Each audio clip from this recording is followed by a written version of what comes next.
உலகின் மிக முக்கியமான சுற்றுலா தலமாகவும் காதலர்களின் அடையாளமாகவும் திகழக்கூடிய பாரிஸ் நகரத்தில் 2015ஆம் ஆண்டு தீவிரவாதிகள் கொலைவெறி தாக்குதல் நிகழ்த்திய தினம் இன்று.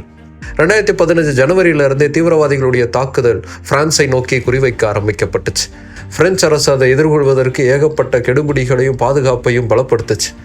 ஆனாலும் தீவிரவாதிகள் அந்த பாதுகாப்பையும் மீறி படு குரூரமான ஒரு தாக்குதலை பாரிஸில் நடத்தினாங்க. 2015ஆம் ஆண்டு நவம்பர் மாதம் 13ஆம் நாள் சரியா இரவு 9:20 மணிக்கு பாரிஸில் இருக்கக்கூடிய ஸ்டேடியம் ஆஃப் பிரான்ஸில் ஒரு குண்டு வெடிப்புங்கிறது நிகழ்ந்துச்சு. அதுக்கப்புறம் தொடர்ந்து பிரான்ஸில் பல இடங்களில் தாக்குதல் நடத்தப்பட்டுச்சு. துப்பாக்கிகளை ஏந்திய தீவிரவாதிகள் பல பார்களுக்குள்ளேயும் ரெஸ்டாரண்ட்டுகளுக்குள்ளேயும் பிஸா கேஃபிடேரியாக்குள்ளேயும் உள்ள நுழைஞ்சு கண்ணில் பட்டவங்க அத்தனை பேரையுமே சுட ஆரம்பிச்சாங்க. சரியா 9:40 மணிக்கு பட்டாக்லான் தியேட்டர்ல ஈகிள்ஸ் ஆஃப் டெத் மெட்டல் கான்சர்ட்டுங்கிறது நடந்துட்டு இருந்துச்சு. நூற்றுக்கணக்கான மக்கள் அந்த கான்சர்ட்ல கலந்துகிட்டு இருந்தாங்க. அந்த கான்சர்ட்டுக்குள்ள நுழைந்த தீவிரவாதிகள் அத்தனை பேரையும் நோக்கி சுட ஆரம்பிச்சாங்க. சுட்டதோடு மட்டும் இல்லாம பலரை பணைய கைதிகளா வச்சும் கொடுமைப்படுத்தினாங்க. 3 மணி நேரம் இந்த சித்திரவதைங்கிறது நடந்துச்சு.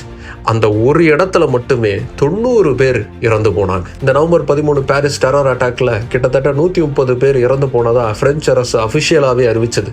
500 பேருக்கு மேல படுகாயம் அடைஞ்சிருந்தாங்க. இந்த கொடூரமான மனிதாபிமானமற்ற தாக்குதலை நாங்கள் தான் நடத்தணும்னு அதையே பெருமையா ISISங்கிற ஒரு இஸ்லாமிய தீவிரவாத அமைப்பு அறிவிச்சது. பிரெஞ்சு அரசு சிரியா மேலேயும் ஈராக் மேலேயும் நடத்துகிற தாக்குதலுக்கு நாங்கள் பழி வாங்கணும்னு அதுக்கு காரணமும் சொல்லுச்சு. உலகின் நில அரசியலின் காரணமாகவும் மதவெறியின் விளைவாகவும் பாரிஸில் அப்பாவி மக்கள் தீவிரவாதிகளால் கொன்று குவிக்கப்பட்ட தினம் இன்று.